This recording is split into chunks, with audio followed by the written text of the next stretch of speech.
এলাকা পুরো বদলে গেছে। এতদিন জেলে ছিলাম, কোনো শালা আমার খোঁজ নেই নাই। আজকে সব শালাকে দেখে নেবো আমি, এক শালাকেও ছাড়বো না আমি। আজকে বলে বড় ভাই ছাড় পাইছে, সব শালায় যদি মাইছে মাইরে পিকনিক লাল বানাই খেলাই দিছে। আজকে সব শালারে দেখে নেবো কি রে মারিছিলি না এর একটা দেশকে তুলতে লাগে আর পাগলা শালা কি আর কান্দা ভাইকে শুরু বার হয়ে আইছে না জেলেতে, তো বুঝলাম না। সাদা ভাই, সাদা ভাই আপনি বলে ছাড় পাইছেন ভাই?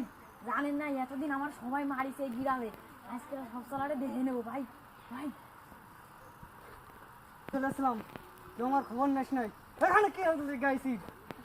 ভাই ভাই এতদিন জানেন না ভাই, আমার সবাই মারিছে ভাই।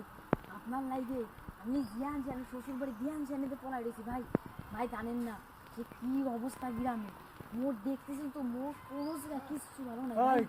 আর লোকজন কই? ভাই ওরা যার যার মতো শেষে জানে পলাইছে ভাই।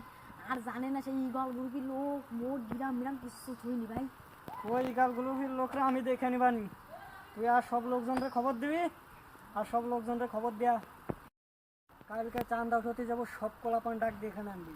আর ভাই একটা কথা শুনেন, গুরুত্বপূর্ণ কথা, আপনি নাই বলে কেউ আমার চান্দা দিনি। চান্দা সাথে গেলে সে ভিক্ষের মতো মায়ের জোর দিয়েছে। কোন শালায় চান্দা দিবি? ভাই চলেন ভাই, ওই চেকনার আমি চেক না, চেক না, এটা আমি দেখে নেবো। যা একটা সিগারেট নেই ভাই টাহা নাই ভাই। ওই শালা, ভাই জানিস না আমাকে দেখে সবাই ভয় পায়। যা যা দোকান থেকে আমার জন্য সিগারেট নেই, যা। ভাই যদি কিছু কয়? ওই শালা যা, আমার নাম কই, যা।